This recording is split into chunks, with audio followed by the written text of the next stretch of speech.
Graça e paz sobre a tua vida, mais uma reflexão, mais um tempo para repensarmos nossas vidas diante de nosso Deus. Precisamos amadurecer, entender a vontade de Deus e compreender que toda fonte de informação, de conhecimento, de entendimento da vontade de Deus está nas Escrituras, pois o verdadeiro testemunho se dá pelas Escrituras. Há situações que a gente lê, histórias contadas por Jesus, que levam na realidade, que expressam o pensamento das pessoas, o nosso pensamento muitas vezes, e esquecemos que a fonte de tudo está na Escritura. A história de Lázaro, por exemplo. Lá em Lucas 16, de 27 a 31, diz assim: Então replicou, Pai, o rico implorando para Abraão para que ele mandasse a casa paterna. Ele diz assim, olha, então replicou, Pai, eu te imploro que o mandes, ou seja, mande Lázaro à minha casa paterna, porque tenho 5 irmãos, para que lhes dê testemunho, a fim de não virem também para este lugar de tormento. Respondeu Abraão, eles têm Moisés e os profetas, ouçam-os. Mas ele insistiu, não, pai, Abraão. Se alguém dentre os mortos for ter com eles, arrepender-se-ão. Abraão, porém, lhes respondeu, se não ouvem a Moisés e aos profetas, tampouco se deixarão persuadir, ainda que ressuscite alguém dentre os mortos. A gente precisa entender que muitas vezes queremos esse tipo de coisa, queremos que alguém ressuscite e venha dar testemunho, para que a gente possa, de fato, crer. E muitas vezes é o que pensamos que seria efetivo, mas não é. Esta é a questão. Isto é extremamente importante entendermos. Precisamos olhar as Escrituras. Precisamos aprender a ler, a conhecer, a entender, a compreender o que está expresso nas Escrituras. Não achar que precisamos de coisas mirabolantes ou coisas etéreas ou coisas que não fazem sentido. Testemunho que está nas Escrituras é suficiente para crermos.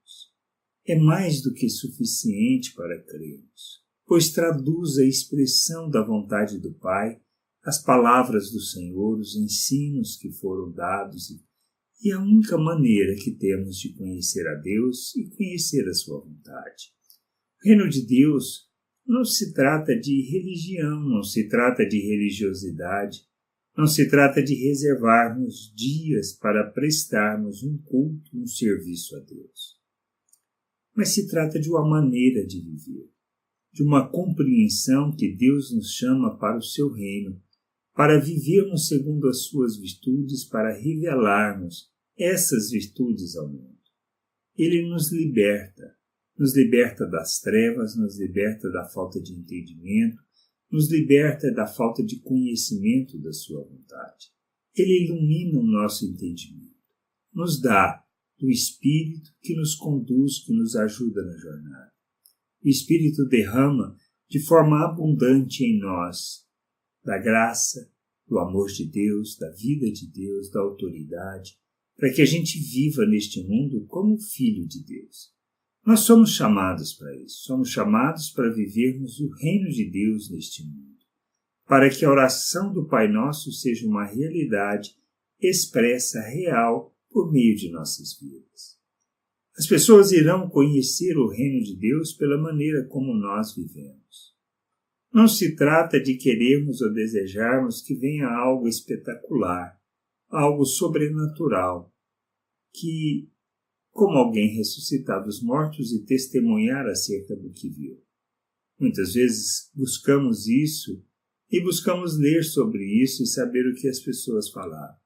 Mas é isto que dá o verdadeiro testemunho? Não é. O verdadeiro testemunho nós encontramos nas Escrituras, na expressão da vida das pessoas que revelam as Escrituras, pois temos que entender que fomos salvos para revelar o reino de Deus. Ele nos chamou para sermos cartas vivas, para sermos o bom perfume de Cristo. Nós temos que ser a expressão das Escrituras. Por isso, como podemos ser a expressão dessa Escritura se nós mesmos não a conhecemos? Temos que conhecer as Escrituras, temos que conhecer a vontade de Deus, temos que compreender a sua vontade e sermos expressão dessa vontade no mundo. Que a gente possa crescer, amadurecer, compreender a vontade do Pai, sermos instrumento da sua justiça, expressão da sua glória e da sua graça. Que a gente possa crescer, amadurecer, compreender a vontade de Deus e sermos instrumentos para a sua glória, para a expressão da sua vontade no mundo. Graça e paz sobre a tua vida. Amém.